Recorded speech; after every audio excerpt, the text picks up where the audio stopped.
Well, welcome back to Return to Yehovah.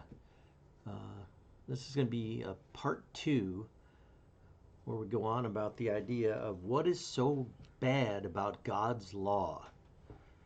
I did a video yesterday or whatever, just taking a look at some of the scriptures that are part of God's law. That's the term we use for his statutes and judgments and commandments and all that. And in an era where more and more people are starting to look at those things and realizing that we should be keeping those as followers of Yeshua or Jesus and believers in the God of Abraham, Isaac, and Jacob, we should be keeping these things that he instructed us to do. But with that going on, there's a whole section of society, or really the church, that is objecting to that. They are, in their minds, the law is done away and the law is bad. It was bad. It didn't work. That's why God sent Yeshua to fix everything. And it's not exactly what the Bible teaches. But anyhow, along those lines, I was looking at a chapter out of the book of Leviticus, and it's just fun to look at some of the different things that would be considered parts of the law and see just how bad they are. So let's look at Leviticus 19, starting with chapter 15. Now, I know when I looked at this, I'm in the New King James Version, but I was going to also look at the modern King James. Some of the other versions use the same exact wording, so they don't really give us a different view on how that verse might be interpreted. And that's the beauty of having multiple translations, because sometimes you get a little different view of things. But in the New King James, it says for verse 15, "You shall do no injustice in judgment. You shall not be partial to the poor, nor honor the person of the mighty. In righteousness you shall judge your neighbor." Now, I hope we realize he's not talking about you and me looking at our neighbor or the guy down the road or somebody we work with and judging him. He's not talking about that. At least not, I don't take that as what this verse means, because they did have such a thing as judges set up. The whole purpose, once the law was written and given to the people of Israel, the idea was that they would use those written words to that was the law of the land. So if somebody did something and they came before the priests or the judges of the day, somebody could go back to the written law and says, well, it says here, if you do that, you've got to do this. Okay? And so with that as the backdrop, he's saying if you are in the position of being a judge, and it sounds like they might have had judges over, each town, and then maybe over a bigger area and so on. Because remember, there was a time where Moses had a group of elders that would judge over the smaller things, the easier to figure out kind of things. But if they came up with a really tough one, you would kind of pass it up the line, like a lot of court systems do. I know in America and some other places they have up to a level of a Supreme Court that's supposed to have, the ability to, judge properly, where the lower courts might be a little, confused or unsure how to go. But what's interesting is he's saying, don't be partial to somebody because they're poor, or cut them a break, or give any honor to the rich guy. Now, I think all of us can relate to this kind of concept. I'm going to get rid of this other translation for now, but how many of us have heard of someone I won't give any names or anything, but a wealthy person who got, in trouble with the law and, you know, for all we know, slipped an envelope of cash to a judge or something like that, and they walked out free. And there's stories like that, whether it's in movies or books, in the news often. I mean, it's been, I think, for you know many years, for sure in America, and I'm sure in other countries, we've heard about these rich people who, if you or I had done the things that they had done, we'd be in prison for life. And I don't mean murder and stuff. Well, in some cases, yes. But because they were wealthy and they had connections, or their power was able to influence other people, because they were mighty or wealthy, they got a lesser, if any, punishment. Now you might think, oh, well then if that goes on, we should cut a break to the poor guy, right? Well, for years I worked as a cop and a detective, and I heard of many times. I didn't necessarily see it, myself, in personal cases, but there were lots of times where judges had it in their minds that a guy who was raised in a certain economic setting, um, he only does crime because it's not his fault. He was raised in a poor area or whatever, so he can't help it. It's not his fault. So they would give guys, you know, break after break after break, and it got to be where the criminals were like, we don't care. We'll do, we'll rob somebody. We'll beat our girlfriend up or this, that, and the other, because we're not going to get anything but a slap on the wrist. So, either one of those is not what God wants. Let's say domestic violence.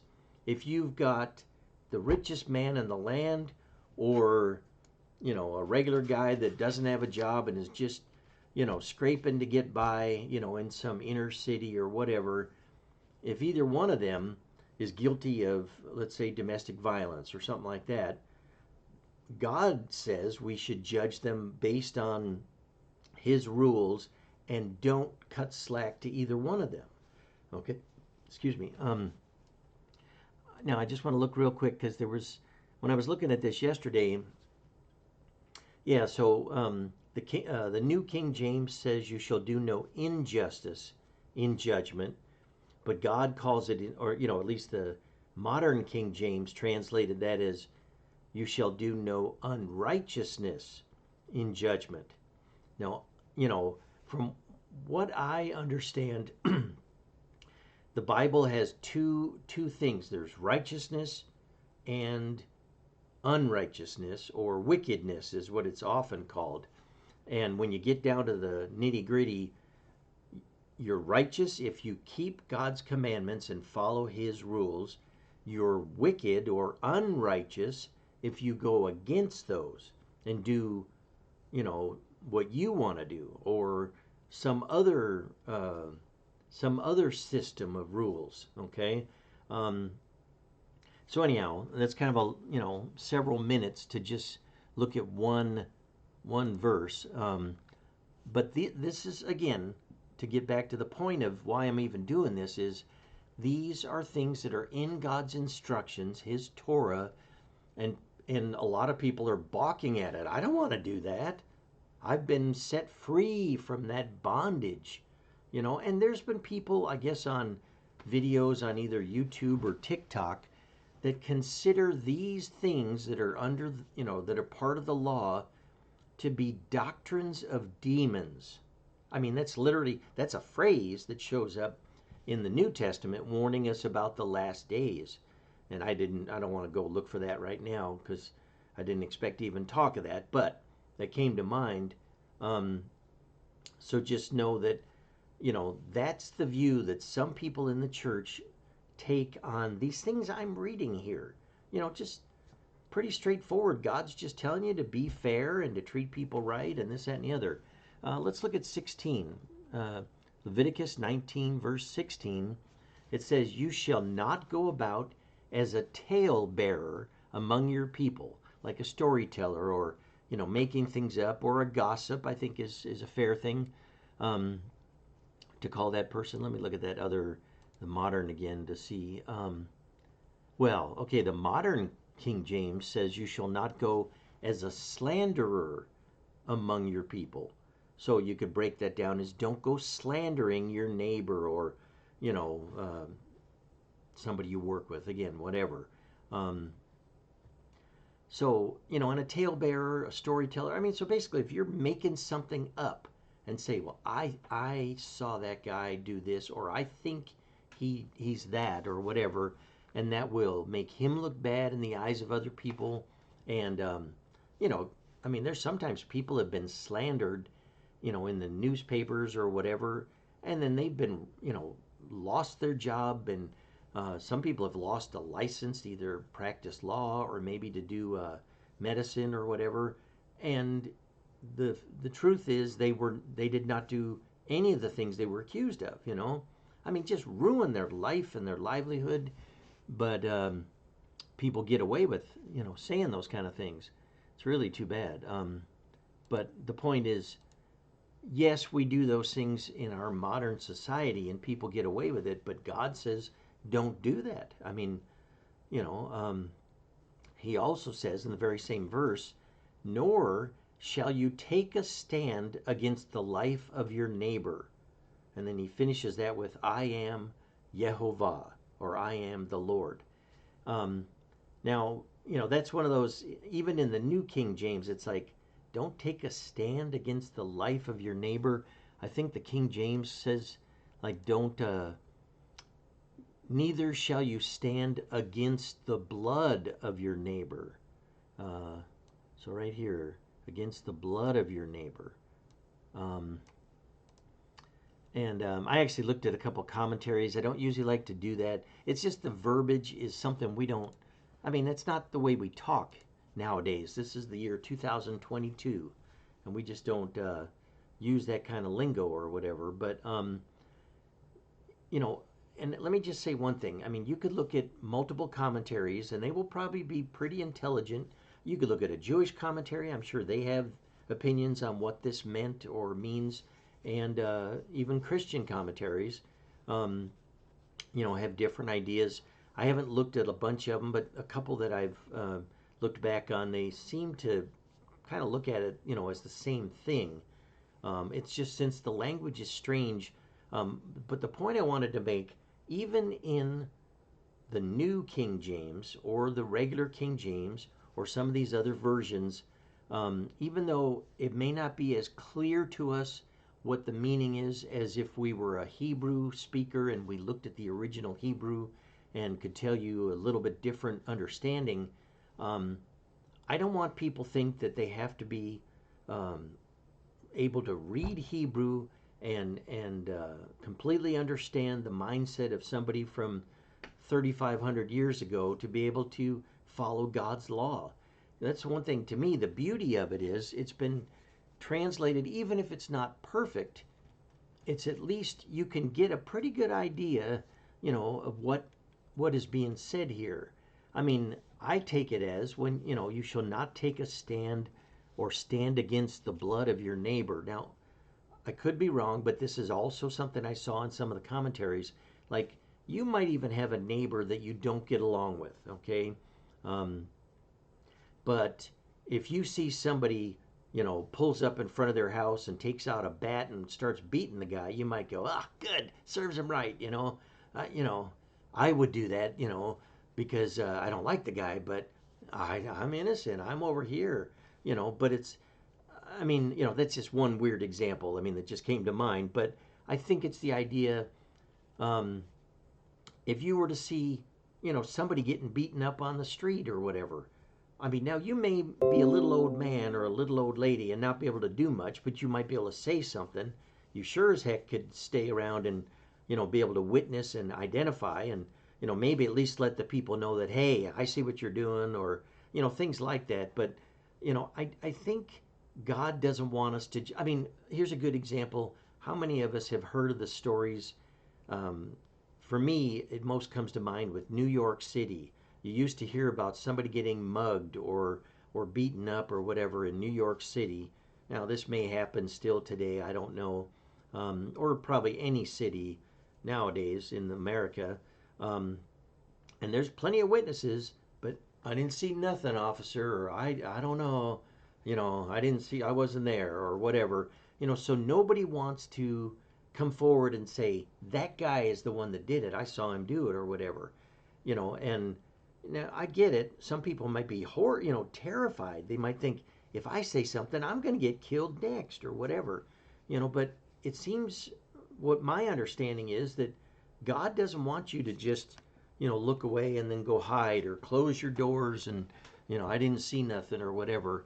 Just if you saw it and you can, help by saying what you saw, do that and tell the truth. And you sure don't want to, bear false witness and say either that you didn't see it or that it was, oh, this other guy did it. Yeah, it wasn't that scary guy that's pointing a gun at me behind his window. It was a different guy, so um, just a way to consider. These are things God actually bothered to make a note of these things and to give us some advice, what He would like us to do. Okay, um, and just as a side note, I do think that's one thing, or think that that is one thing that criminals wish, is that if somebody's a witness, they would keep their mouth shut and not say anything, because that makes it way easier for the bad guys to get away with it. Okay. Um, but even at risk of your own life, now, not that you have to jump in and stop three guys from beating up another guy if you're not, a big, strong, tough guy or something like that. I don't think God's expecting that. I mean, if you're able to, He would probably want you to help out, um, but He also doesn't want us to just, uh, not speak up when we can possibly stop something. Okay. I think that's enough of that one right now. Let's look at verse 17. And again, I'm not the be all and end all, the final arbiter of all these things. I'm just giving you, a chance to look at some of these things that are contained in the law that God gave us. And, it'll give you a view on how He looks at things. Verse 17 says, "You shall not hate your brother in your heart. You shall surely rebuke your neighbor and not bear sin because of him," or not maybe put up with sin because of him. Um, but I think what it's saying is, like, if, and this is a tough one, because how many of us have heard, judge not lest ye be judged? Okay. So you hear that and you're like, oh, don't judge me, or you could be judged, and that does, um, of course, that's going to make you go, oh, yeah, I better be careful there. And I'm not saying I totally know what God's trying to get at here, but He doesn't want us to hate our brother in our heart. I know that, okay? He says that right there, verse 17. So there, and now you could, mince words. What does He mean by our brother? Is it just the neighbor down the street? Or is it someone that's a fellow believer? We may have difference of opinion, but we're brothers, fellow believers. Maybe that's what He means, or maybe it's just anybody. But He says, you shall surely rebuke your neighbor. And it sounds like if you don't, you will bear sin because of him. So I guess that would, I'm not sure. Let's think of it this way. This is instructions for a society where it was expected that everybody was going to be following these rules, okay? Just think of if everything that God gave to Moses was the only law that a land or a people lived by, okay? So that's all, just those rules right there. So if you see your neighbor do something, you say, hey, Joe, that goes against the law. That's against what God said to do. You better make that right, or you better stop that, or you're going to get in trouble with God, that kind of thing. Now, in today's society, I may be trying to keep the Sabbath, on Saturday and not do work or whatever, but I'm surrounded by people who are out there cutting the grass or, trimming the hedges and all kinds of stuff. And I'm not thinking God wants me to go out and say, "Hey, stop that," and you over there, put that lawnmower away, or you know, I mean, it would just be wasted effort, and no one would go, "Oh, thank you, I appreciate it. I don't know what I was thinking." I mean, they would just say, "Shut up and get out of here." Um, but I do think in a society where we're all following God's rules, man, and that'd be amazing to imagine. Um, Somebody might have just forgotten. Oh, I had no idea what day it was, or something like that. Or maybe they didn't realize that doing this one thing was something God said we shouldn't do. So you've actually helped your brother or sister by reminding them or pointing something out that maybe they didn't realize. Okay, just something to think about. Um, let's see. Now, verse 19, he says, "You shall keep my statutes." Okay, now statutes sounds like laws. I mean, yes, we can get into Hebrew words and differentiate between them and all that, but there's statutes and ordinances and commandments and all that. And there's things that just think of those as without splitting them all into categories right now. God's going to tell you now some of his statutes or how he looks at things by saying in verse 19, one, he says, "You shall not let your livestock breed with another kind." Now, so I guess that, I'm not sure. I used to have chickens, but I don't raise cows or, you know, I don't know, sheep, goats, any of that kind of stuff. But, um, you don't want your, I don't know, let's say your cow to breed with a pig or whatever, even though that may not even be possible. Just know this is just an example, but don't let your livestock breed with another kind. Now, he didn't say if you have a brown cow, don't let it breed with a black cow. I don't think he means that kind of thing. Different kinds, like a different species or whatever. He also says, "You shall not sow your field with mixed seed." Now, I've heard a Hebrew scholar one time talking, and he took that as, like for example, you want to grow, let's say, barley at a certain time of year in Israel, and that's a crop that they use for, making bread and things like that. And then later in the year, you sow, or well, yeah, depending, you sow at different times, but you would plant wheat in a different field. But you're not going to put barley and wheat together, just mix all the seed and just throw it in there, because you'll grow. For one thing, you go to sell it and somebody's like, "I want just barley," or somebody else wants just wheat. But if they've got a mixture, then for one, I also heard they were worth, different value. Like maybe barley had a lesser value than wheat, in ancient times or whatever. So if you had mixed, crop or whatever, people are going to be getting stuff they don't want. And I've heard that in some cases where somebody's going to buy hay for an animal, and yet it's got other stuff growing that had grown in there, and that kind of corrupted the stuff. Even like if I understood it right, it might be bad for your some of your animals to be eating some of this other stuff. Um, so again, I'm not an expert on this kind of thing, but I just telling you what's in there, just examples of what God cares about. It's interesting to me. Now this one's a little tricky. He says, "Nor shall a garment of mixed linen and wool come upon you." Now, I've heard lots of people have different theories on this, and I don't even know. I mean, I think the shirt I'm wearing is cotton, but linen and wool, I've heard that, well, you guys probably know, I think linen is lighter and more, more cool or whatever, and wool, might make you hot more or be itchy. Why is that a thing for God? I don't know. I've actually heard people say it's the vibrations of each one and they affect your body or your mind or whatever, and it may be. I don't know, but um, It's just one of those things. Why is that in there? And I'm not going to say don't ever wear wool or you better wear linen at this time of year or, I don't know. That's one of those. I really don't know. If you want to spend time researching that, feel free, and don't feel like you got to come back and tell me, because not that I'm saying it doesn't matter, but I think God's got some other things that he would like us to focus on that are weightier matters, like how we treat our neighbors and that kind of thing. Oh, speaking of that, I wanted to focus on that one.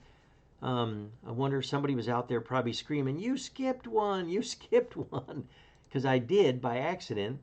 The one I wanted to, make a big point about was verse 18. So here we are back still in Leviticus 19, but verse 18, it says, "You shall not take vengeance." Right after he told you that you should rebuke your neighbor, but he says, "Don't take vengeance nor bear a grudge against the children of your people." Okay, so your fellow believers, or the people you live among. But now get this. This is in the Old Testament. It's in the law. Oh my gosh. How did that get snuck in there?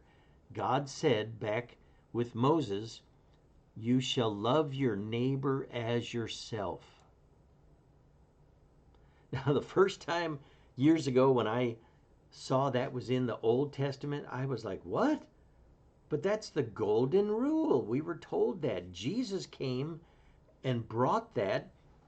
And I was led to believe, at least in the early years in my, growing up in churches or whatever, at least I ever only heard it as, it was something Jesus came up with. Like he coined the phrase or came up with the idea, "You shall love your neighbor," or "do unto others as you should have them do unto you." I think they're really the same thing. And of course, God says, and it's always important when he adds with, "I am Yehovah." That's, like an emphasis, almost like you could imagine him putting his, fist down on the throne, on the arm of the throne, saying, "Love your neighbor as yourself. I am Yehovah." Does he do that? I don't know. Excuse me, I just want to get a drink. So I guess maybe it's good that I skipped this and it's out of order, because, I think I'm even going to make a little separate video about this, because this is such a cool thing. And really, between loving your neighbor as yourself, it's like, what does that mean? How do we do that? It sounds great and everything, and it's all love and blah, blah, blah. But, that do unto others as you would have them do unto you. We've all heard the way it's been corrupted in America and other places, "do unto others before they do to you," or something like that, And really, I know people that have a hard time with this whole idea. It's like, look, you may not like that somebody said something or did something, but, treat them the way you want to be treated, okay? Just because you think, "Ooh, I want to get back at them," or "I want to really, really put them in their place," or whatever. It's like, you know what? Would you want somebody to do that to you? Or maybe it's best to just go, well, maybe they're having a bad day. Maybe, I don't know what's going on in somebody's life that they might have snapped at me or whatever. But just stop and treat somebody like you would want to be treated, okay? And that could extend to any of our dealings with perfect stranger on the street, somebody you have business dealings with, or just about anybody you come across. So I just think it's amazing. It's in the Torah. It's in the law. So when somebody tells you the law is done away, I wish I would think of this, but I never have yet. When they say that, you might, come back and say, so the "love your neighbor as yourself," should that be taken out? Because that was one of those, and real quick, we all know it, but Jesus himself, Yeshua, said in, I want to say it was Matthew 22, yes, because I looked this up earlier. I'm not just that smart. I think it's verse 39, just real quick. Yeah, he was talking about someone asked him, which is the greatest commandment in the law, the Torah. And he said, you shall love Yehovah, your God, with all your heart and all your soul and all your mind. Then he says, this is the first and greatest commandment. And really, that makes sense. We need to love the Lord our God with all our heart, soul, and mind. Yes, we can all agree on that. And the second is like it. The next most important one is you shall love your neighbor as yourself. And what's cool is he says on these two commandments hang all the law and the prophets. Okay, so if we get rid, so the law, even if you don't count the prophets, but the law includes those first two, because the commandments were in that. The prophets didn't give us commandments, they just reminded us to get back to the commandments. Okay, so if anybody wants to get rid of the law, you should say, so should we get rid of those first two, right? Those, loving God and loving our neighbor. Now, I'm sure nobody really thinks we should get rid of those things, but I think there is a huge misunderstanding in what God's law is.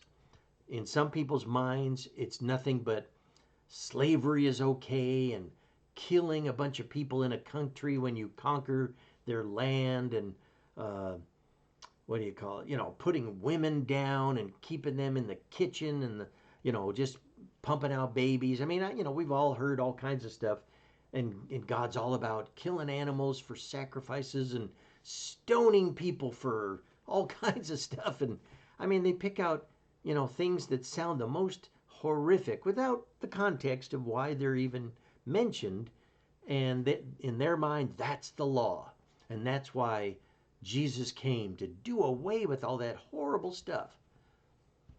Yeah, well, as we read it ourselves without men telling us differently, we can see, as we're trying to do right here, that, maybe it's not all that we've been, or that it's been cracked up to be, or at least by, some people that tell us what it means and they don't really know.